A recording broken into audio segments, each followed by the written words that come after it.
to go outside as well. So we had some people join in. Michael McFadden, can you tell us where you're calling from? Howdy, I'm Michael. I'm calling from LA, Los Angeles. Okay. And Leah, where are you calling from? I'm calling in from Montana and Helena. Very cool. I see Caitlin is joining us now too. This is Leah. I just ran across your postcards when I was unpacking some stuff from Art Week. So and I was like, oh, I think it's a 5x7. So it's my reference point. So, and Caitlin, tell us where you're calling from. Baltimore. Baltimore. Yay. We have how many Baltimore people? 2 Baltimore people this evening. There's like a slew of people in Baltimore. I don't know what's going on there, but I hear it's a pretty good community of artists. So no, okay. Anyway, Paul. It's awesome. Paul, tell us where you're calling from. Vancouver, Canada. Vancouver. Good to see you. We have people coming in. Okay, Majo, ¿dónde estás? En Ciudad de México. Ciudad de México. Perfect. Yeah, city. And Victoria Gemela, where are you calling from? Hola, hello to everybody. Also from Mexico City. Fantastic. Okay, so lots of people here tonight. Everybody who's here has participated in exhibitions or the residency program or different aspects of media publishing and all the various different things that are part of the project. And I would love to hear from some of the artists who've done their residency. If you felt any shifts in your creativity, your personal perspective, or in your studio perspectives as a result of the residency. Anybody want to jump in on that one? I'm gonna pick people too. I can go, Michael. Okay. Yeah. So I think this is my 3rd residency, like back to back. And when I first started, I had taken a 10-year hiatus from making any kind of art at all. I had been using my creative talents in the corporate world. And when Michael asked me to join, I thought it would be a good opportunity to get just the creative back and forth again. I was creating by myself alone in a studio when I did start getting back into it. And because of this residency, it really gave me the accountability and just a motivation for creating a practice that didn't exist for 10 years, basically since art school before that. And since having the deadlines with a few of our shows that came through, and just having like 1 day a week, every day to talk about the practice and then get feedback from the rest of the group has like tremendously changed my work. So I seriously value this group and everything that's come through it. And it's been really beautiful to be a part of a community. And yeah, that's my story. Jennifer, you came through, I think, like the Call for Entry website. And your work was, I think, in like the 2nd issue, but it was like work from 10 years ago. Yep. So it was really surprising when we started to work with you how your work had evolved through the time and everything, and it's very exciting to see where it's going. Anybody else want to talk a little bit about their experience in the residency? You can unmute yourself or raise your hand if you'd like to. Michael, it looks like you're unmuted. I am. Was that purposeful, or did I just found like a weakness? I'm like a good. I was unmuted and distracted. No, it's been great. It's been what, almost 3 years now? Yeah. Actually, I was looking through the archive, and I remember you were in the front gallery space, and I think you were part of a big residency show, one of the first big residencies. Right. there. Right. It's been great for me. What I really like is each time I do it, something absolutely new pops up. New work. It's nice to have something very specific, like not specific, but kind of a guideline. And I was kind of always amazed at what would pop up. And it was not my norm of what I was doing, except for the pointillist part. But Right. beyond that, But we also pushed you a lot as well. I mean, yes. I think the group saw things in your work that maybe you weren't as focused on, and then new work developed out of that as part of the process as well. So Really, especially with ephemera, uh-huh. and that was great because I ended up doing a kind of like a scroll, but that was one of the biggest pieces I've ever done till this last year. Also, it was great getting me ready because I just finished a big solo show here in North Carolina. 64 pieces, Jesus. and one of them was bigger than the ephemera. I will post my artist talk or the link to it. But the residency really prepared me and got me in this work mode to be able to do that. And the art center that put it on was very helpful, and it just worked out perfectly. A lot of the people, raise your hand if you've had an article written about you or a podcast episode come out. Yeah, most of the people here. Yeah, so yeah. And Jorge, I'm working on yours now, so your podcast now. Yeah, I think it's interesting. I don't I think I come from an educational background, working as a professor for many years, and the way this community runs is very much the way any one of my classrooms would run, which would drive most educators absolutely mad, because I believe in sort of a free flow of ideas, and I don't try to force anybody to do anything, or I just allow the momentum of the group to kind of carry things through. And I always say I'm like the bumper car that keeps things inside of the lanes and stuff, or at least in the same space. I don't know how well I keep things inside the lane. A lot of really good creative things come out of it all the time.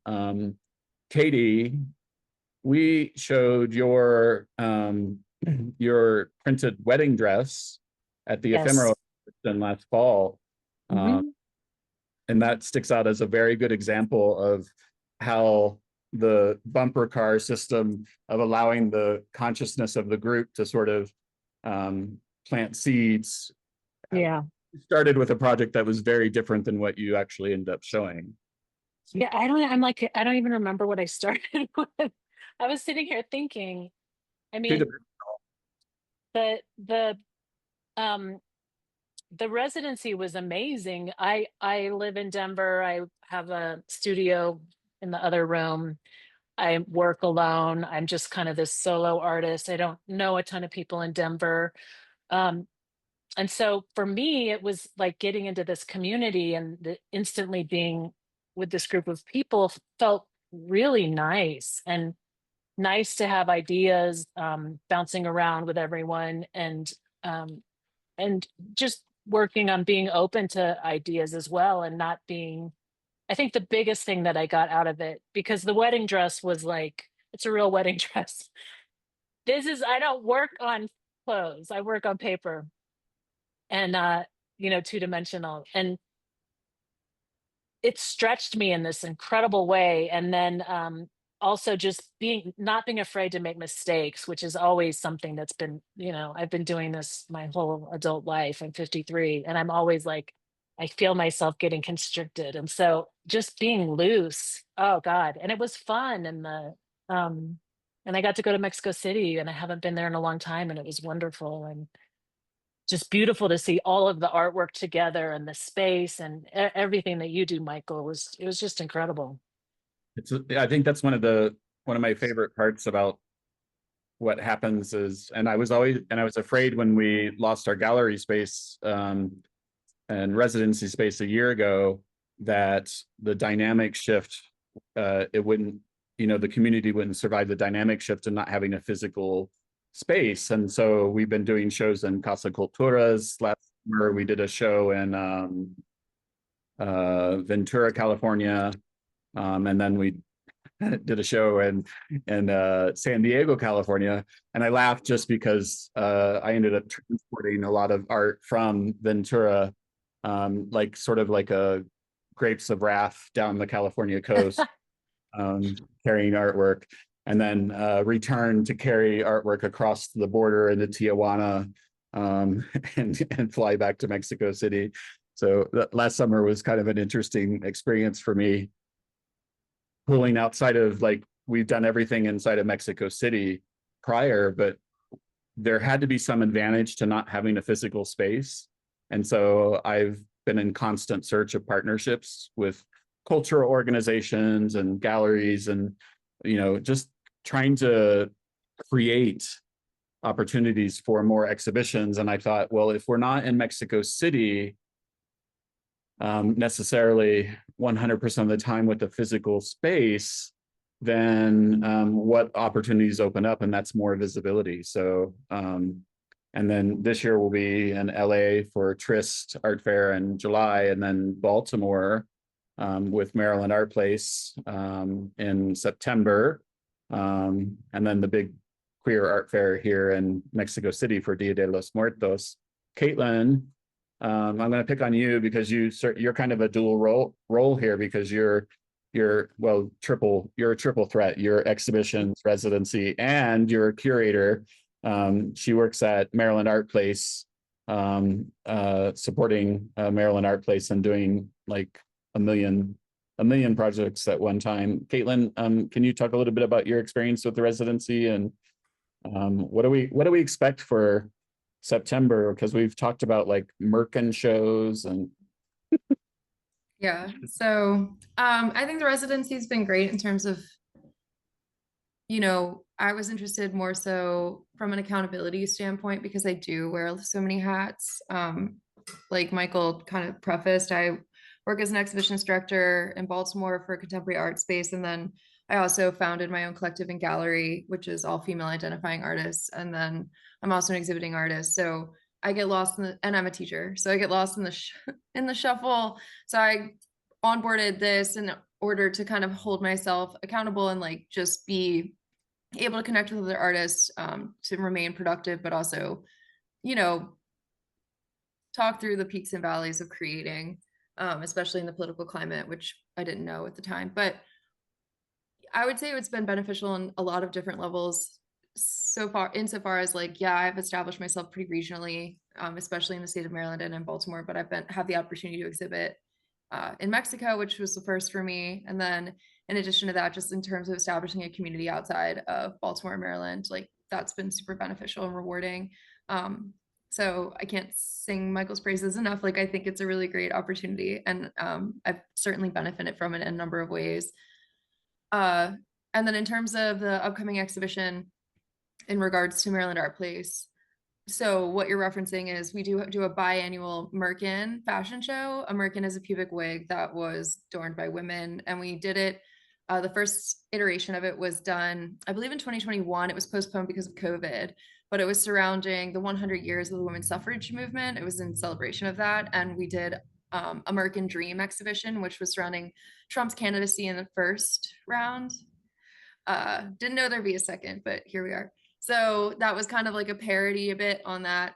And so this will be our third iteration of the Merkin fashion show, which will coincide with the exhibition that Michael's referencing. Bureau Queer Art will be like our partner in establishing kind of, we're still working out a theme, like thematically, like what we're going to do, but this will that exhibition will serve as the backdrop for that annual or biannual programming. And then Ken Hall, who's a local fashion designer, will be partnering in terms of like soliciting models. And then we work with a lot of local artists, but we're opening it up to anyone who's a part of the Bureau of Queer Art to participate. So I'll circulate that call once it becomes available. But we're a fairly large contemporary art space. If you don't know about us, like I 10 out of 10 recommend you look us up. But I'm hopeful that there'll be more opportunities like throughout the course of this relationship outside of just the residency itself. Yeah, absolutely. I'd like to ask Alejandro Cabeza. Alejandro, ¿cómo estás? Hello, guys. I'm fine. I'm great. And you? Very good, very good. Alejandro, you were in the residency, I think, 3 times. And I met you in Art Week the year before, 2024. Yes. Alejandro was like stalking. He showed up the art fair. He was outside the gallery. He came in the gallery several times. Like I just kept seeing him everywhere. And he's a very interesting visual presentation as well. So I started a conversation with him. And then, I don't know, shortly after that, you ended up joining the residency and you showed in Ventura. I've been in Ventura and San Diego, and then I took 2 residents, and the result present in Juan Rulfo in October, and the last one it was in Clavo. And I and sorry? from our show that you did in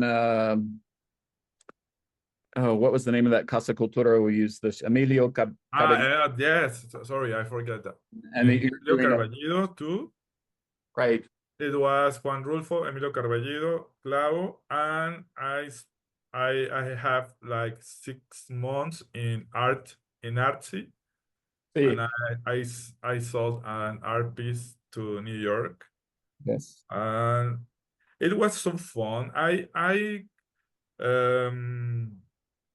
usually work alone, and since I took the residence, it helped me a lot because I always have a lot of info in my head, and the participation in the residence, it's so good for me because all you guys help me to have more clear my idea, and I can put the concept in a different idea since I begin.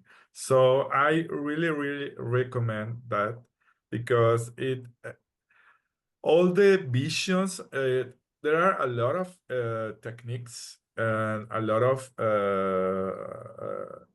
ways to see the art, but they are the complement perfect for us. So I'm so happy to be here and to know most of you. I know you in person, so I'm so grateful, and I really recommend that.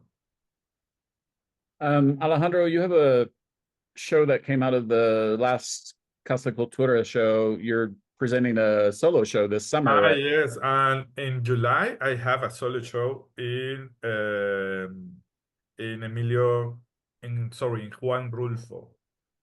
Awesome. In Squawk, yes.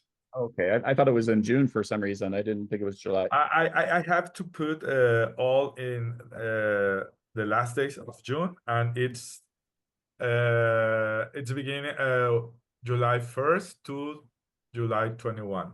Okay, awesome. Yes. All right, so one more person, Leia, of the famed postcard that I have sitting on my desk. And That's funny that you brought that one up. I came to the residency thinking about abstracting glaciers and kind of what they meant to me at a time during COVID, about replenishing and about having that that time to myself, which was really hard to get with all the people around me on a regular basis. I too run a art center here in Montana, and I wear all the hats as well. And I think your residency really gave me that time to carve out not just the time to hear other people's ideas too, but also to hear myself talk about my ideas was also a little bit different. I didn't have a lot of codification in where I was going. I was in the very early outsets, and I landed in a different world than just those 2D maps, abstracted maps. And I was able to expand really what I saw about what was regenerative, what I was questioning.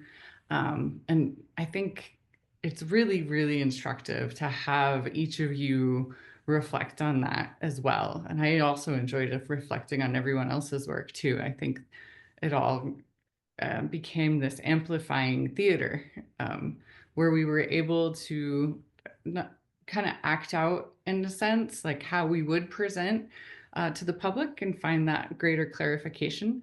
And I don't think that's something I would have been able to do on my own at all, or even with the artists that I do associate with regularly in my own town. It's very much a clay pottery town, not many 2D artists. So yeah, I found it incredibly valuable. I hope I can join up again soon. I think one of the points you brought up was really interesting because I think 2 or 3 weeks ago, and it made me recall this, and I hadn't thought about it in a while, was I presented some of the work that I was in process on, and I realized it was the first time that I was actually speaking out loud about the work, and I'd been working on it for over a year. And I remember that that was part of the reason I started the residency program online. I mean, it, you know, obviously we've had the physical residency and the pandemic, you know, changed the need to go online. Is there, I don't know, it's kind of an odd thing to ask, but I mean, I would have never thought that being online in a community would be satisfying in this, and you know, and then I think the pandemic switched our minds about that, and I'm curious how other people feel about like online communities and their experiences, and what makes them work for you, and you know, what kind of things do you try to avoid? I would have never met any of you. That's very true. I don't know that I would have ever met you, Michael. But if I'd seen that beard in a crowd, I would have gone straight to that beard.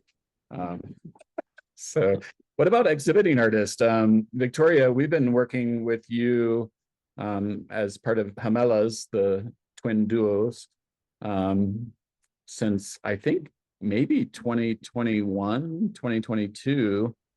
And you've been a big part of all of our shows. I guess I remain completely fascinated by your work and the evolution of it, which I think is one of the biggest advantages of these long-term relationships that I'm able to have with artists over so many years, is I get to see your work evolve and become better and better and reveal new things. Victoria, I recently republished a podcast with an interview that we had done in like I think 2020.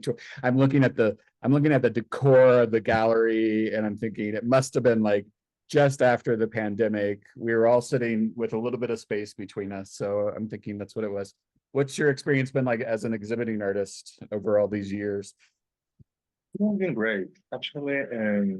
I have done with you lots of performances as well for openings, and being surrounded by all the works of many of you guys it's very like a enriching experience for me, and it nourishes the actions I made, and also the reflections that I had, mostly to realize that there's lots of speeches right now currently, I would say, in the contemporary art world, that trying to make very obvious how we are different.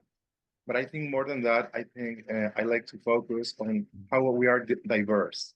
And that diversity is something that I have always see and be surrounded in the space, especially from artists that are in another country, like most of you guys. And historically, we had a history. So for me, it's not trying to see you as something different or something in the negative side, but quite the opposite. So for me, it has been amazing, this journey as well, and especially trying to build the performance I build for every opening is always very exciting, and I'm looking forward for the next one. I know. Oh my God, that performance you did at Ephemeral, the Dia de los Muertos show, was just astounding. And it also had the added effect of the building being so old and the floors moved as you were like dancing and moving through the space, and all the walls were going like this. And so it literally felt like you were affecting every element of the space, as well as like every person in the space was completely focused on the performance. Yeah, it's about like the energies. That's why I mentioned the work. So I think the work in the walls, the sculpture, the paintings, the installations also make the action more coherent and coherent. So yeah, it's always great to be there.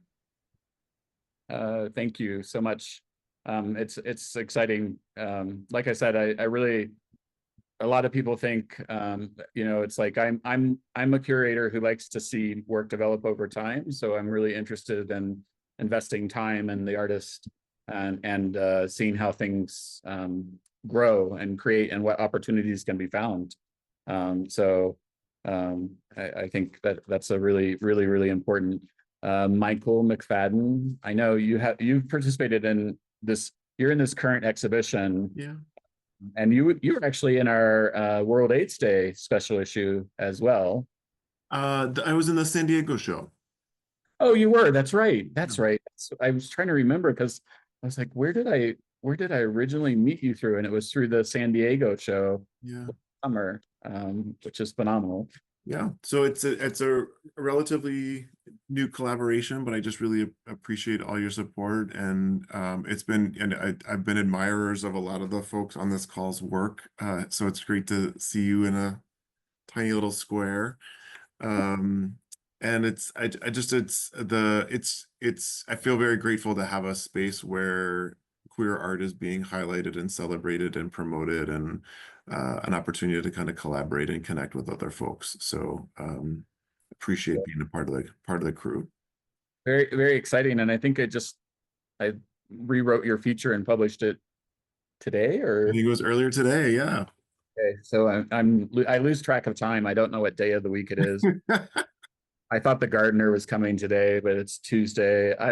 So I didn't put out the trash, and I thought the gardener was coming. So, no, I really appreciate it. And what I love as well is when the artists who are in the community bring attention to the projects that they're participating in, and then we meet new people as well. So it's really cool, because as the flavors of the shows change and different artists join, like you could see who's coming along based on like their feeds and things as well. So other artists working in the same way, or admirers of each one of you, will start following, and I'm like, hello, how are you? Who are you? Reaching through the internet, like I did with Hera and your project. Hera, could you talk a little bit about your project? We presented it as part of our special edition for the World's AIDS Day, but we continue to try to drive support for your project as well. The project is a short experimental documentary film. It's called Viejito Enfermito Grito. It's bilingual, but mostly there's not a lot of talking. Set up into 3 segments. The first is a kind of introduction to the Viejito dance from Michoacan, from the Purépecha people. And the second part is sort of going over the illnesses that are not so commonly known or even talked about in long-term HIV or AIDS survivors. And then the third part is, of course, kind of me sort of gathering my energies to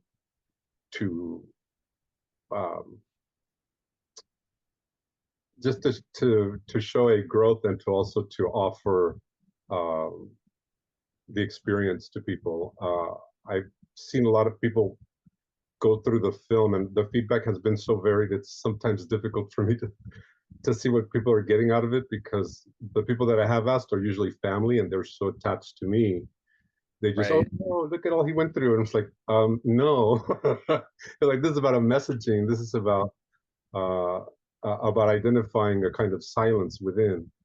And most of my work is about silence and how to attain it, or how to utilize it to gain insight or inspiration from something other than my own experience. I don't know where that really leaves us, but yeah. Well, I mean, I was moved when I saw the video that was created, which was part of I think it was funded through Visual Aids in New York City. Visual Aid, their annual. It had been a part of World AIDS Day the year before. So it was in my mind, and we share a mutual connection, a close friend that I have in Mexico City, who I've known since, like, strangely showed up in the gallery for one of the shows, and I hadn't seen him since I was like 24. So like, and he just walked right up to me and he's like, I know you. And if you know him, you can imagine his long finger, like, and he's very tall. And I was like, you do? Well, I feel like I know you. And if I don't, I probably will soon. And Larry has been a very big supporter of the project and the community, and has shown up many times. But like, just seeing the film itself, like, was really dramatic, because I've always been on the, as an HIV positive person, and an activist for many years, I'm like, everybody celebrates this ideal of the medicines and what they absolve us of, and what they bring, in terms of benefits. But there's also sort of the backside of that over a long span of time, those medicines, may not maintain their effects, or bring other side effects or other medical conditions. And, celebrating is really important, and it's quite an accomplishment that we have all these medicines. And hopefully, number 47 won't take away all those medicines as well. So, we need to be, I think, as a community, we still need to be vigilant about our responsibilities to one another, and taking care of one another as well. So that means a lot of different things to a lot of different people. I've had people get very upset at me when I ask them to take responsibility for that, but everybody has their own way. Sebastian, I discovered you through Instagram, and we were able to show your works despite all the attempts by customs and to hold your work for as long as possible. We managed to get your work at Clavo. Mark, you'll remember his was below yours. His was the palette, or the palette knife work, the impasto style. You just did a residency where? In Italy. In Italy. Oh my God. Yeah. Yeah, it was really fun. Just you saying that made me feel a little bit fatter, because all I can think about is food. I know, there were some really good meals over there. Yeah. How was the residency over there? It was wonderful. My first ever residency. I think what I liked so much about it was that it was pulling from different mediums across the world. There was a therapist in the program, a couple writers, a dancer, a few painters, and it was just like I really loved the variety of mediums, all of us coming together and oftentimes talking about something very similar, injustice, inequality, psychology, but just in these different forms. So I thought that was really interesting, just bringing all of these random people together across the world and finding so much commonality with us. Right. I think that's a very powerful thing that happens within creativity, because even if every one of you works in a completely different way, there are these sort of unifying threads and experiences and desires, and and then when you get to the opportunity to share those with people, even we've had people like share you know, like highly personal things that are going on and how they're affecting, you know, their ability to create, or what a subject matter they're working on, learning how to talk about that in a way that supports what you want to happen outside of the studio as well, without diminishing the experience, you know, because sometimes subjects can be very uncomfortable, and, you know, knowing how to present them and hearing what other people are experiencing with them also kind of alleviates some of the stress of what happens when the work leaves your studio and goes onto a wall. I celebrate anyone who has the ability to put their work on a wall and allow other people to come up to it and judge it, or refer to it in any way, because you know, it's a brave thing to do. I think also in this political climate, we're all experiencing some emotions around the changes that are going on.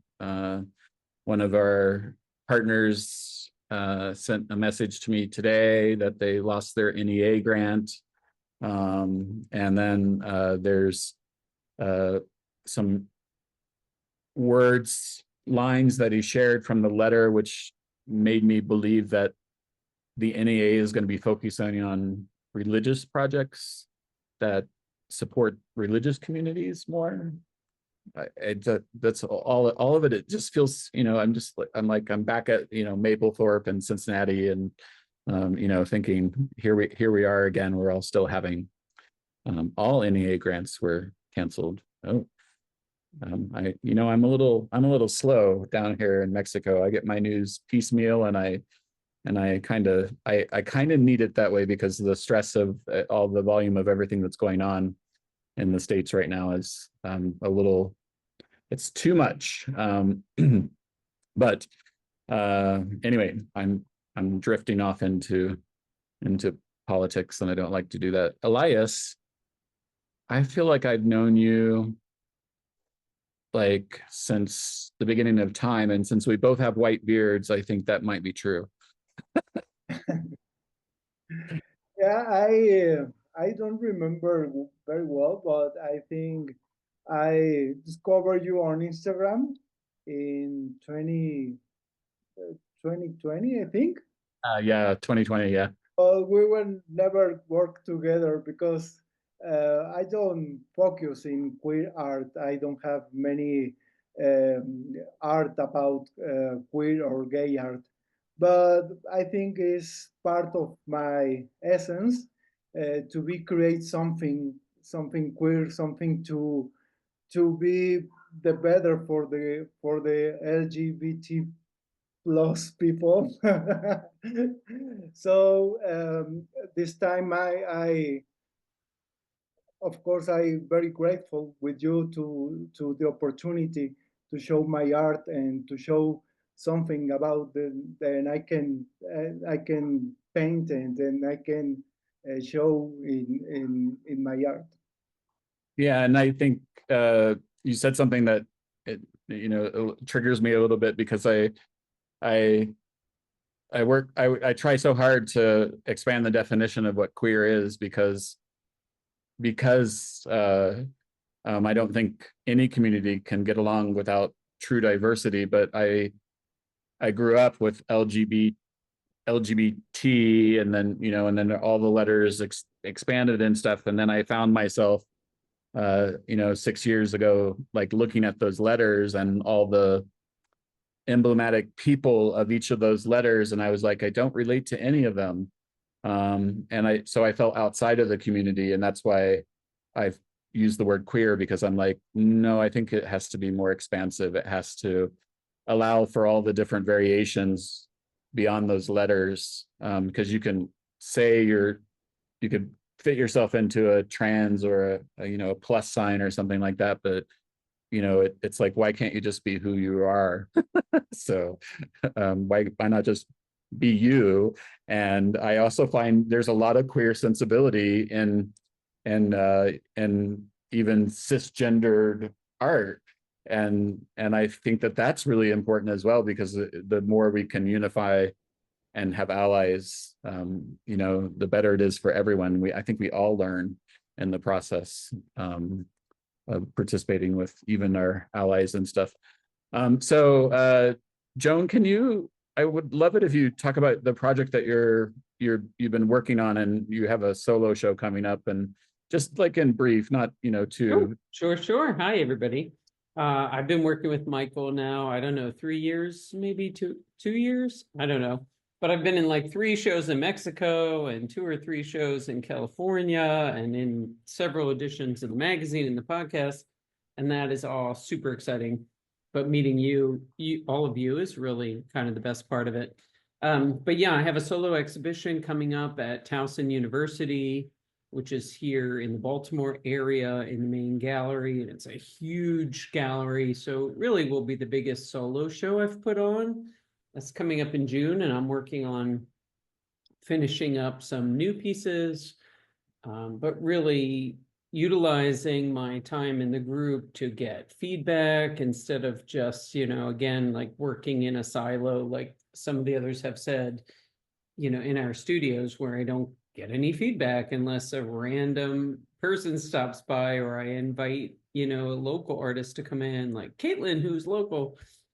But getting that weekly feedback has been so great. And yeah, I'm really excited about putting on this show and adding some interactive elements, more than just like painting on the wall, bringing in some poetry, some more kind of user, let me say, I don't know, some more things for viewers to experience about my process and the background of the work. But the work itself, if you're not familiar with my work, is all portraits of lesbian couples. And the show is called Side by Side. Pretty excited about it. I'll be posting everywhere, especially on Instagram. So if you want to follow, please follow. And we just sent your large duo totem, which was at Ephemero last October, the piece that greeted you at the front door, the huge sort of the Frida inspired double portrait painting. Yeah, you just sent that back today on FedEx to Baltimore to a pretty penny. Shipping. Oh my God. Yeah, no, shipping is like, and we learn in the process too. And today, I usually just show up with the shipping label and all the paperwork and everything. So I rarely have to really have a conversation with them. And then I was looking at it and they were like, oh, we're going to put like $25,000 US value on this. And I was like, wait, what? And I said, but that's going to trigger customs. And I'm like, no, our general rule is send it as a gift with $100 value, because if it's coming out of Mexico or coming into Mexico, it's going to be very difficult to get the insurance to pay anywhere. But in Mexico, it seems to be a little bit more complicated. So it's better to pack the art well and pray and hope. And all of you on this call right now, pray that my piece arrives back in Baltimore. All right. Whatever gods you pray to. Is there a virgin that would like to be sacrificed? All right. to pay homage to the gods. So anyway, I just want to open the floor up and see if there are any like questions or anybody want to talk about like something they're working on right now. Leah, yes. When are you starting your next residency opening? Well, we're actually starting on what's next week is the 16th, so it's the Tuesday or Wednesday of not this week, but in 2 weeks.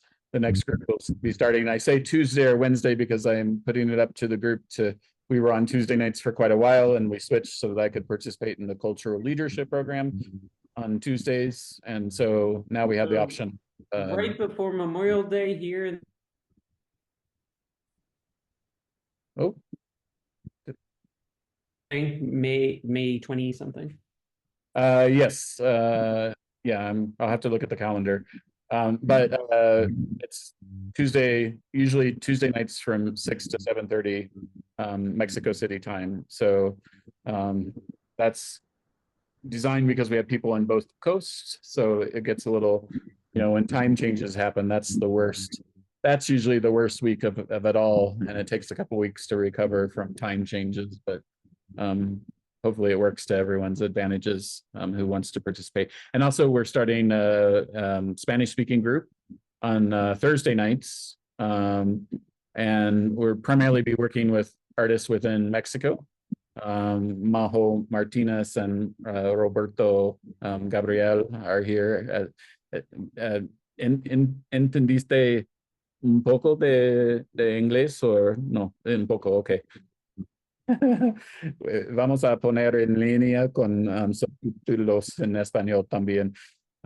So we'll be starting a Spanish speaking group, and part of this, the reason I decided that it was necessary, we do have some Spanish speakers like Alejandro and Andres Troncosco, Alex Cabrera, who spoke absolutely no English, but understood some, and he would present in Spanish.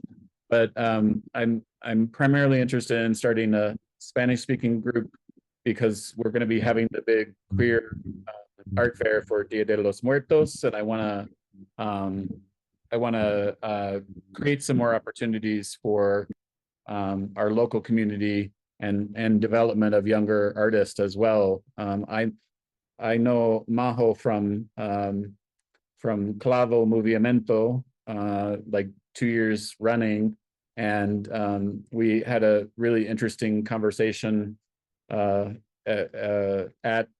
Clavo, and I was like, we need to be having more of these conversations. Necesitamos hacer más conversaciones con artistas locales, y también me encanta desarrollo más trabajo, más proyectos y exponer en Estados Unidos. So to show the work of these incredible artists in the United States, which is why we have the 50 Postcard Show, which many of you are a part of. That is a fundraiser to support us bringing more art from Mexico to our shows in Los Angeles and Baltimore, and making sure that the fees for the art fair are accessible for those in Mexico. And I would say the fees are very low for an art fair. They're meant to cover the expenses, but there's so many exciting things happening around it. Like any of you who've been to Clavo, they have these, it's an old electrical college from like the 1960s, and it's all like faux wood paneling and gold trim and classrooms and things like this. And we've done Clavo there for a couple of years. And I just had a conversation with the building manager, and he's trying to turn it into more of a cultural center because it sits empty so much. And I said, well, we would love to host a queer art fair for Dia de los Muertos, which the festival is happening like 100 yards from where this is happening. And we're going to have this incredible ofrenda down the front stairs. And I'll be opening up a call to artists, and we have a specific budget set aside to have an artist direct the ofrenda out front. We have an artist working on a video mapping project in the lobby. We have a promoter in Mexico City who works with queer events, music, poetry, performance, all these different areas. And it just so happens that he's agreed to work with us to program. We thought we were going to be programming into one of the bars, but then the facilities guy showed me they actually have a theater in the building, which I've never known was there. And they've been restoring it. So it has working lights and everything. And I was like, oh my God, we have this incredible space to program into. So I'm super excited about it. Alejandro, you raised your hand. Yes. Yes, I want to say something, but I'm going to say it in Spanish. Está bien. Por Robert and Elías, and bueno, la idea del queer es queer art y aliados. No necesariamente es como que tienes que poner tu arte como queer, porque ahí está Lía, ahí está Mark, ahí está Robert, que no necesariamente es como tiene que ser una temática LGBT+. Tiene que ser una mentalidad abierta de querer participar, de querer crear, de querer hacer equipo, de que que nos estamos saliendo de estereotipos de géneros y estamos aquí con un respeto y todas las ideas son bien recibidas. Entonces, la idea de las residencias es eso, es más, hacer esta comunidad, generar más espacios para nosotros y sí apoyarnos entre nosotros, entre la representación de todas las letras de la comunidad LGBTQ+. Entonces, ojalá se puedan animar al proyecto porque sí ha sido muy gratificante y bueno, en lo personal y creo que aquí muchos, de todos yo conozco a 8 personalmente y quisiera que en algún momento nos conozcamos a todos, pero sí vale mucho la pena el esfuerzo que hace Michael y el esfuerzo que hacen todos por apoyarnos, ¿no? Gracias. Muchas gracias. So does anybody have any questions about upcoming shows, residencies, or anything they want to throw out there? Do you have questions about how things function or something like that? Or yeah, just a general question for the structure of the residency when you guys meet. Is it mostly like a crit space? it's, if you can imagine, the ideal was that I built it from the idea of being in a graduate level studio, and everybody comes to sit around a table and talks about where they are in their process.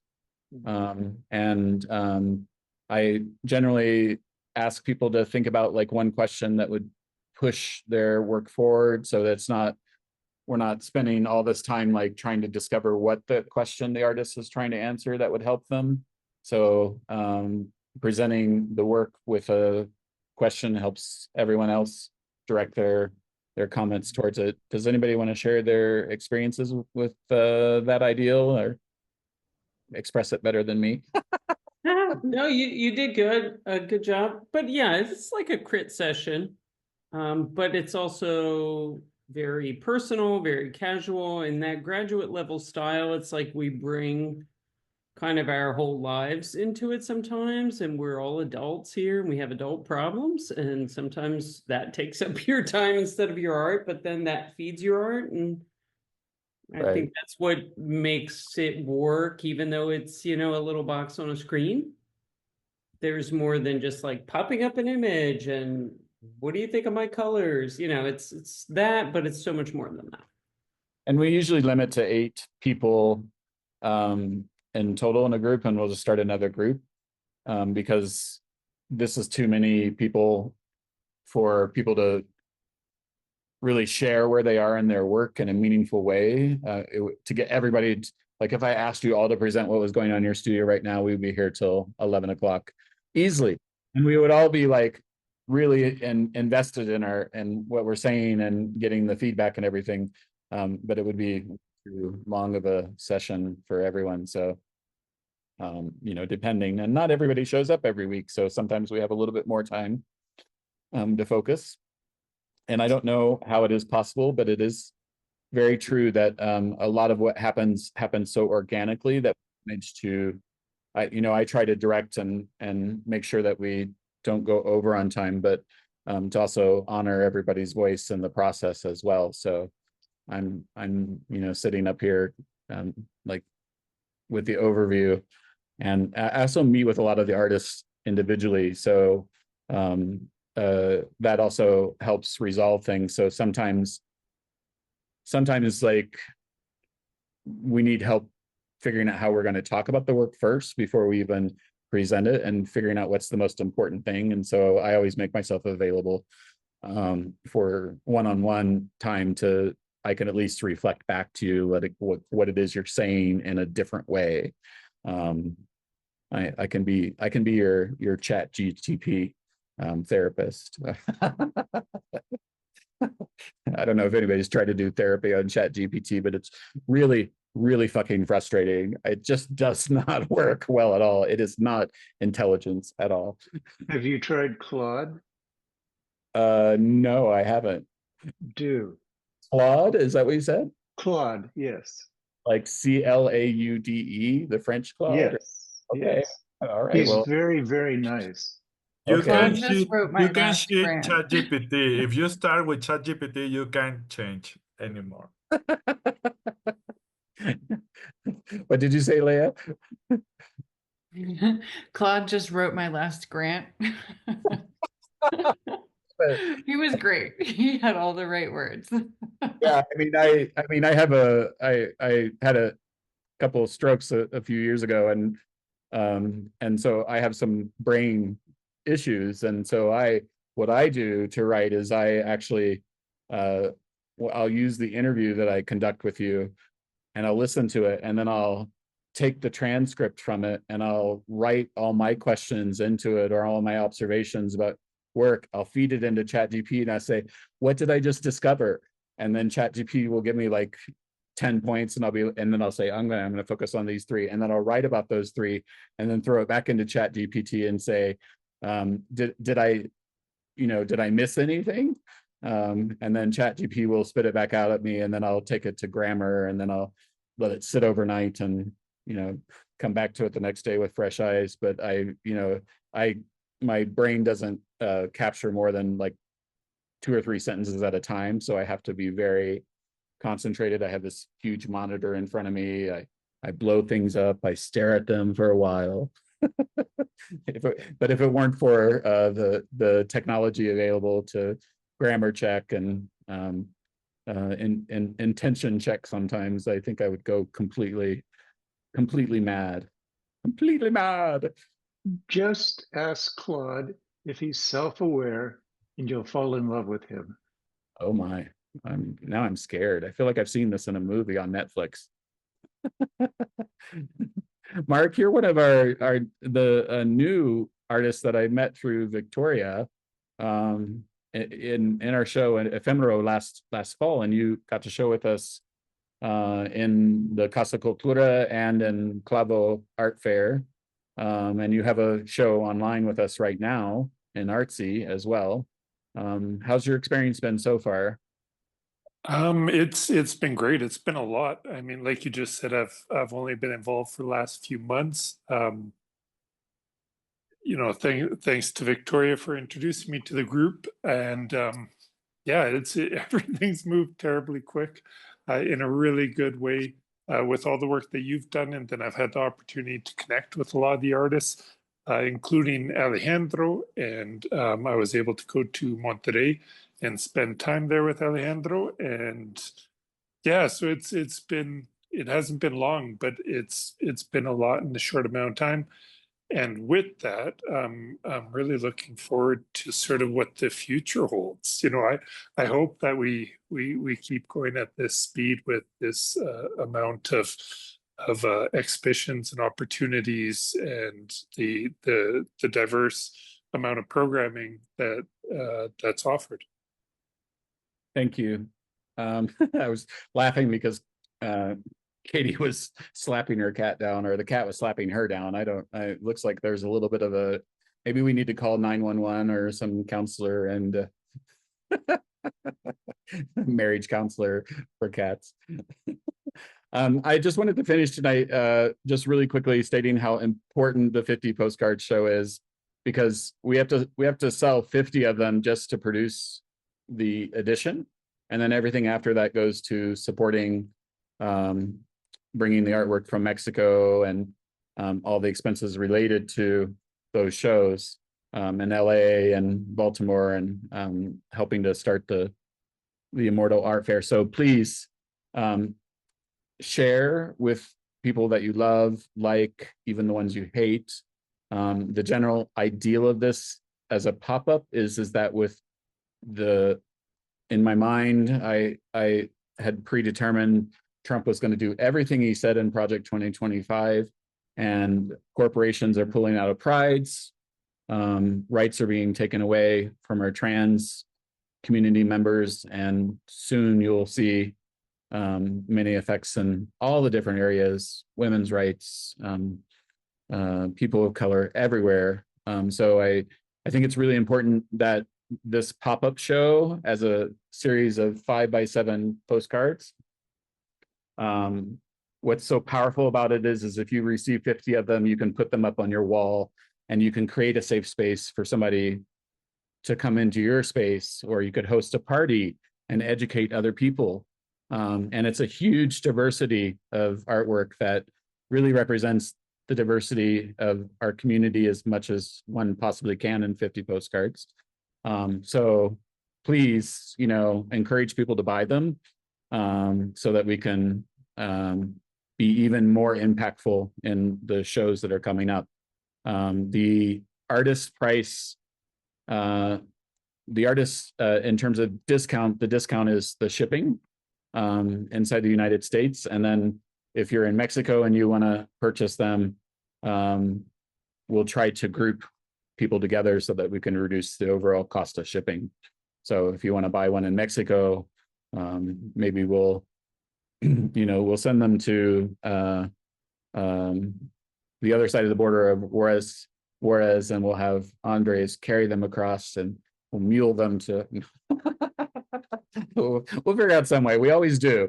I mean, there's always a creative way to try to keep costs down and stuff. But we really do need to focus on the sales of these and making it possible to sustain and grow the community through the end of the year. I'm really not sure what's going to happen, but I do know that TBQA's voice as part of it and your participation is extremely, extremely important. So whether you're political or not, you can contextualize 50 postcards, your friends can contextualize them, your family, however they want to. They can buy the 50 postcards and then give one to 50 people they love to let them know they love them. And we're also going to be introducing the ability to send postcards, individual postcards, to local, state, federal representatives. They'll be sent in envelopes because some of the imagery might prohibit it actually showing up to the person that it should show up to. I was going to have them in pink envelopes, and then I think, was it Michael? Did you share a video with me today? Somebody shared a video with me today about how to send things to elected officials because they're going to be on the lookout for activism. So we want to be stealthy in that and make sure that they get delivered to the people. So we're going to be offering the ability for people to order individual postcards to send. That will be coming out in the next week or so as well. So thank you all for showing up. I really appreciate it. It was a lot of fun. Please reach out to me if you have more questions about anything, or you want to participate in something in different ways, or whatever it is. If you need support, let me know. Okay. Thank you, everyone. Thank you, Michael. Nice to see all of you. Yeah, nice to meet you all. Thank you. Bye. Bye. Bye. Bye-bye. Bye, everybody. Adios.